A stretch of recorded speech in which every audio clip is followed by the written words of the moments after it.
Oh my God. Boy accidentally meets his mom he thought had died years ago. Little Aaron was heartbroken and missed his mother terribly after he was told she had passed away in a car crash.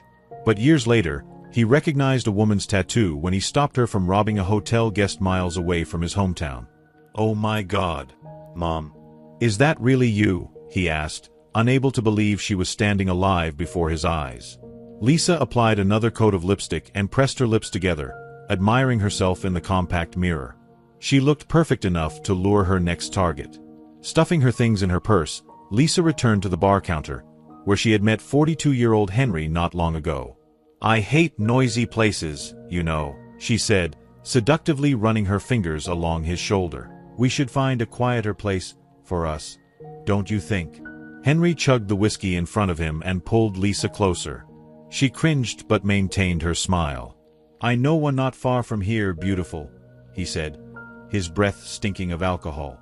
Lisa wanted to push him away, but not until she had mugged him. But, my love, he said, I can't promise it'll remain quiet after we get there, if you catch my drift, he chuckled. Men. They fail to surprise me. Idiots. Lisa thought with disgust. Well, I can barely wait, she said, forcing a smile. Another whiskey coke, please. Keep 'em coming, she said, turning to the bartender. Lisa was a regular at the bar, and the bartender knew she avoided alcohol whenever she was with a gentleman, so he winked at her, smiling, and poured only Coke into her glass.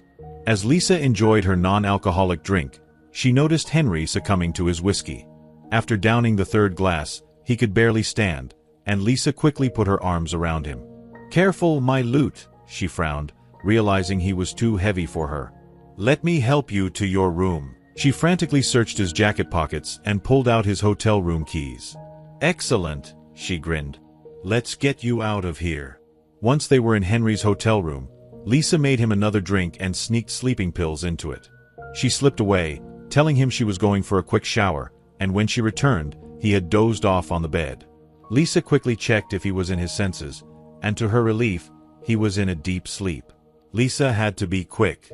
She rummaged through his pockets, but all she found were a couple of sticky dollar bills and coins. $70, she sneered, counting the money. That's all he got. Do all these jerks come here to escape their dull lives without cash? In a hurry, Lisa began searching through his closet, but she found nothing. No money there either. She then looked under his bed and found his suitcase. As she opened it and landed her hand on a thick wad of cash, the room door burst open. What the hell? A young man appeared in the doorway and charged at her. What are you doing? He screamed, twisting her arms behind her. How did you get in? Who are you? Leave me alone, she cried. It's none of your business, boy. Wait. The man's grip suddenly loosened around her arms. Is your name Elizabeth? So? Why do you care? She snapped. Get off of me. I can't believe this, he gasped, his eyes fixed on her neck tattoo. You're my mother. And you're alive. But how? What's going on? Lisa's face turned pale as she turned around to face him. This is crazy, she whispered, tears springing to her eyes. This can't be. You can't be my son. She shook her head. But as Lisa looked up into his piercingly blue, innocent eyes, she knew she was lying to herself. The young man who stood in front of her eyes was her flesh and blood, her little boy she had cradled in her arms when he was a baby, the boy who had held her fingers when he took his first steps. Lisa's eyes welled up with tears as her past flashed before her eyes. 20 years ago, that fateful day that changed Lisa's life. Really, Lisa? That's what you've come down to? You're performing in those cheap pubs and bars. And you didn't even think it was necessary to inform me. Steve lashed out. It was the first time Lisa's dreams had gotten to her head. She was sick of being a typical housewife and wanted to make it big in life. So she began taking up small singing gigs without telling her husband anything. We've got a young boy at home, Lisa. Aaron's only 6, Steve said, sounding frustrated. What is he going to think of his mother? He's going to look up to me one day, she said, looking him in the eye. He'll grow into a man whose masculinity isn't hurt watching women succeed, Steve. Oh, don't you give me that, he shot back, pointing his finger angrily at her. What's next? Trading your body off to someone. Calm down, Steve. You have no right to yell at me like that if you can't support what I do. She raised her voice. You can't order me around. Oh, really? So should I support and encourage my wife to perform in a bar full of drunk men? He shouted. No husband would allow their wife to do that, Lisa. And that too, you sneaked out and lied to me when you were going for those performances. So what? She snapped. I didn't marry you to sit home all day, do the dirty laundry, and look after this house. I'm going to Miami this weekend. Steve was taken aback. What did you just say? You're doing what? The tickets are booked. I got this huge gig in Miami. I met with the manager of a recording studio who sponsored everything, she told him. I've been offered what I always dreamed of, and for the first time in my life, I'll do what I want, not what you want. Lisa then left for her bedroom to pack her bags. She heard Steve shout, Great. Don't forget to say hi to the pot-bellied rich, after her, but she didn't react. She knew she would make a name for herself, and that's what she was looking forward to. That weekend, Lisa arrived at the airport and was about to head inside when Steve caught up with her. Steve, she asked, shocked. What are you doing here? Liz, look, I'm sorry, he said. I couldn't keep my anger in check, and I just snapped. Look, I'm apologizing for our argument. Please don't go. I don't feel good about this, whatever you're going to do. Lisa softened a little and no longer felt angry at her husband. She held his hands and said, I forgive you, Steve. But this is my life.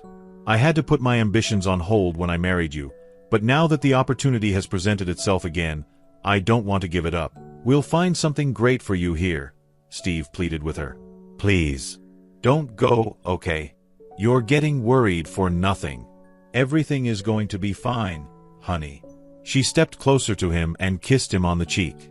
I love you and Aaron. I'll be back soon. Promise. And then, Lisa left her family behind to live the life she had longed for. But neither she nor Steve could have guessed what lay ahead of them. As Lisa landed in Miami, she stopped for a moment to admire the beauty of the city around her. Her heart swelled with pride, thinking she would make a name for herself. Lisa texted Steve she had landed and booked an Uber to the hotel where she was supposed to meet her talent manager, Greg. I'm honestly very nervous about the show, Lisa told Greg while two ladies did her makeup. Greg was there, briefing her on her upcoming performance. Lisa had eagerly waited for this moment since the day she landed in Miami, but she was very nervous suddenly. Dear God, you look amazing. Greg grinned as she exited the dressing room, ready to perform. So, all set to set the stage on fire? I don't know, Lisa said nervously. I just want to give it my best. You will.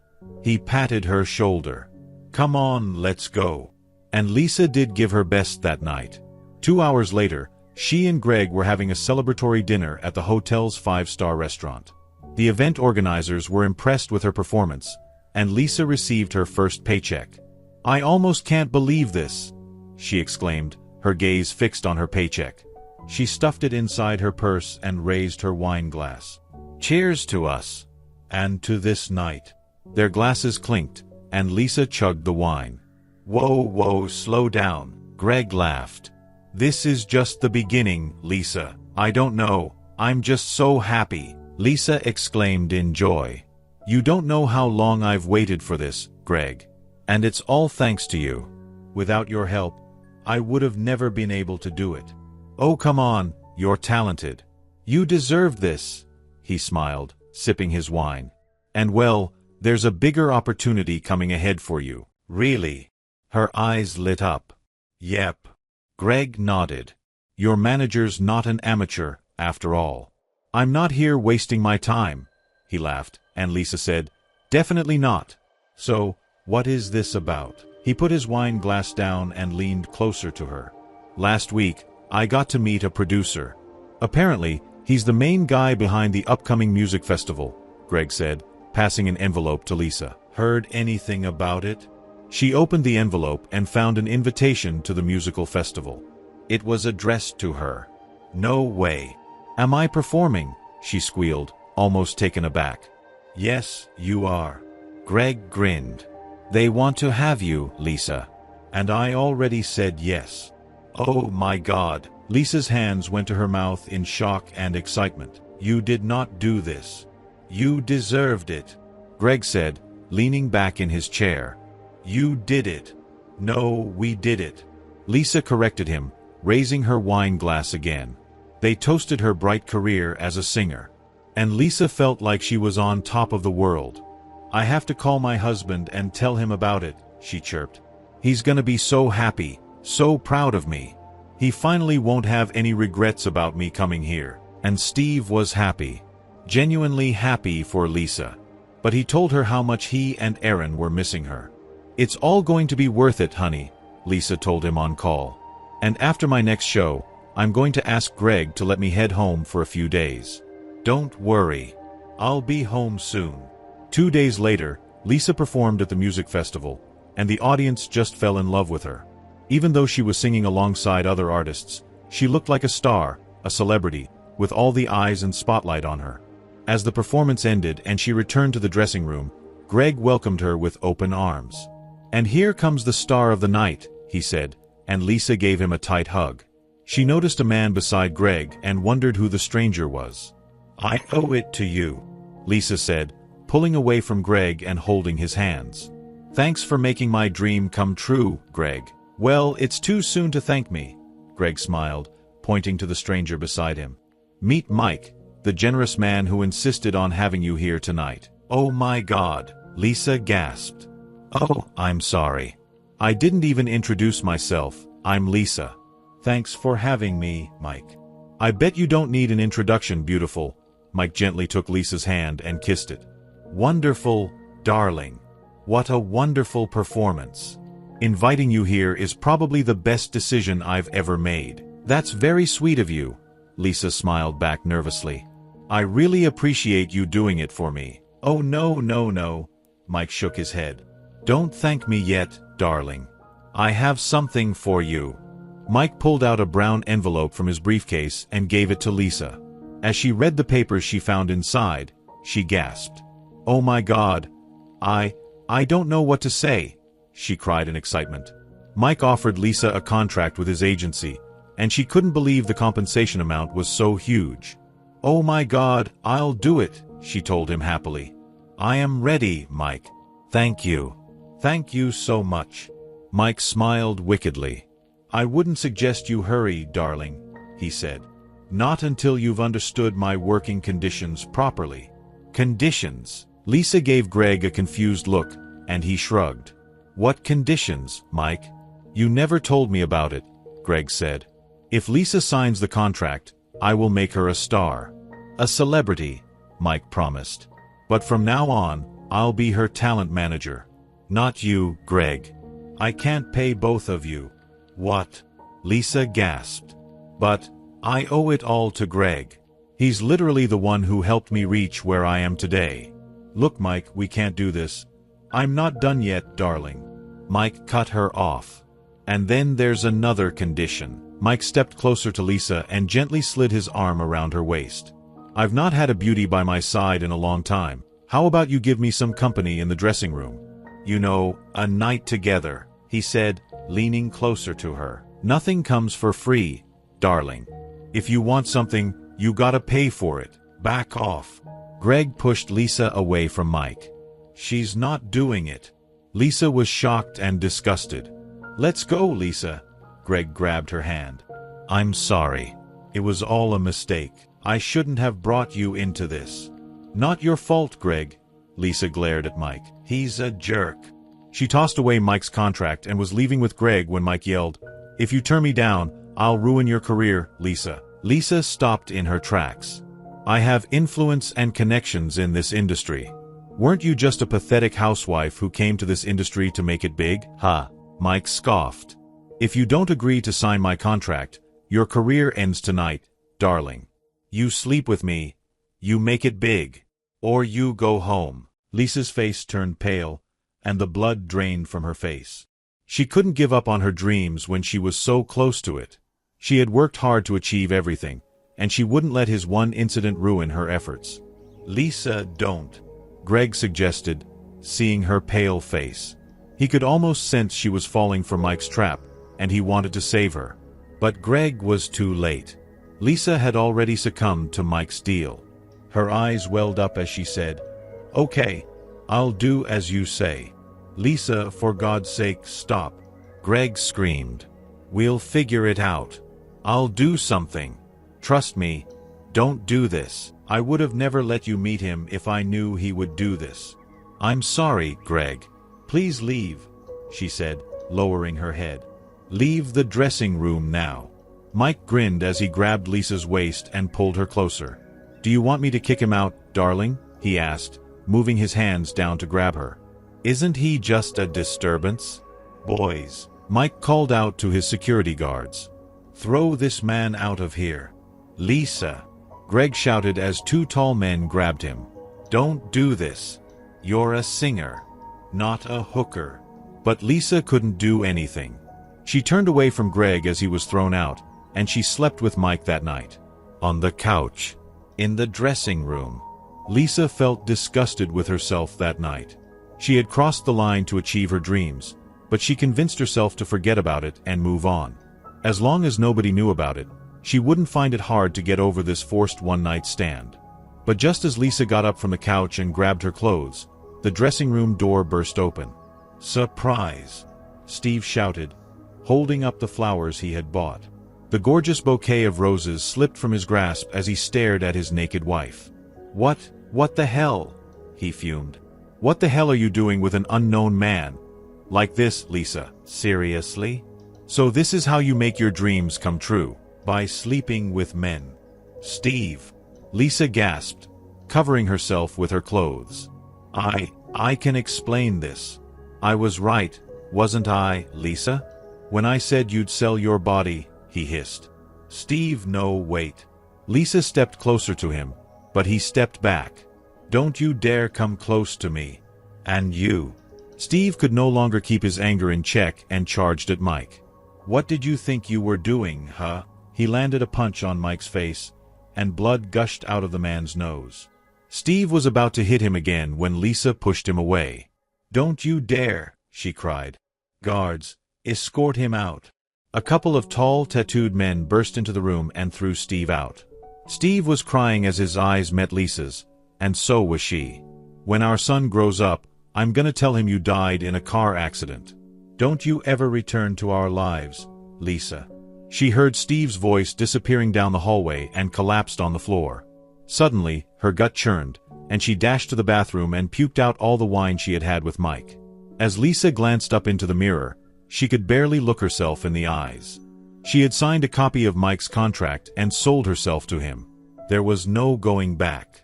A few days later, Lisa gave her first performance at a nightclub. It was her first ever solo, with all the attention on her. She didn't even have the strength to walk up to the stage, but Mike forced her, and she couldn't say no. The crowd was ecstatic as her performance began, and Lisa gave her best, though she was tired and frustrated. Lost in her performance, she could have never guessed someone in the crowd was bent on ruining her musical career. Greg stood in one of the front rows, obscuring his face with a hoodie and wearing a fake mustache to disguise himself. As Lisa's performance was drawing an end, he pulled out a whiskey bottle from his pocket. He emptied it, then closed the cap and hurled it onto the stage toward Lisa. The glass bottle hit her right in the face, causing a deep cut and blood to gush out of her pretty, delicate skin. Greg ran out of there as the crowd started shouting and screaming in alarm, and Lisa collapsed on the stage. A couple of guards rushed to her side as she struggled to keep her eyes open. Someone dialed 911, but before the paramedics arrived on the scene, it all went black for Lisa. A few hours later, when she opened her eyes, she hardly recognized the surroundings. She could make out the surrounding pale blue walls and hear the heart monitor's faint beeping. She then turned her attention to the 4 patch on her right arm. "How are you feeling, Mrs. Moss?" a doctor asked, approaching her bedside. He examined her eyes with a torch. The light was too bright for her. "You are lucky the bottle missed your eyes," he said. Who brought me here?" Lisa asked. "Where's Mike and the team?" As per my knowledge, you were alone when the paramedics brought you here, Mrs. Moss. But the good news is, if everything goes well, you'll be discharged in a couple of days." Days passed, and as the doctor had said, Lisa was discharged. Her face now bore a big, ugly scar from her right eye to her right ear, and she looked awful. Makeup barely managed to conceal it. As Lisa left the hospital, she didn't know who to turn to. All her savings were gone paying the hospital bills, and she couldn't even afford the dingiest motel. While Lisa was still recovering, Mike terminated his contract. She was a fool not to read it properly, where it said Mike held the power to end the cooperation. Nobody in the music industry needed a singer with an ugly scar, so Lisa's musical career was over, too. She couldn't even return home to her husband and son, so she stayed back in Miami, the city that barely gave her anything worth cherishing but took away everything valuable. It all seemed like a bad dream to Lisa, but her days of glamour and fame met an abrupt end. Present day. So, I had no choice but to drug the tourists and rob them. To survive, Lisa sobbed. I couldn't go home and tell you what I had done. I'm so sorry, Aaron, and I want to apologize to Steve, too. Dad passed away 8 years ago, Mom, Aaron said, and Lisa cried even harder. I'm sorry, she kept repeating like a recorder. I was a terrible mother. Terrible wife. Mom. Aaron put his arms around her and consoled her. It's okay. I didn't want you to find me like this. I never thought I'd see you again. Lisa cried. Relax, Mom. He smiled to lighten the tension in the air. You kinda did a good job putting this man to sleep. He's my band's drummer, and we searched for him all night. A drummer? Lisa asked. You have a band? Get up, Mom. He helped her stand up. Come on. I gotta show you something. We can start fresh. Aaron took Lisa to the next room and introduced her to his band. Guys, we got a backup vocalist for our band. Meet my mom.